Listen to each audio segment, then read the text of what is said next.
Hello, in this video I want to show you how to enable or disable slow motion recording on SJCAM C200. And to do this, first you will need to watch our video on how to enter settings on this camera.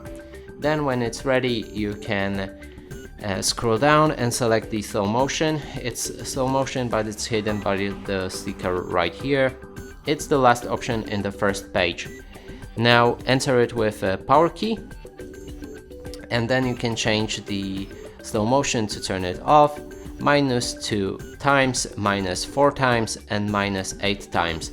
And that's it for this video. Hope you like it. Please consider subscribing to our channel, leave a like and a comment below.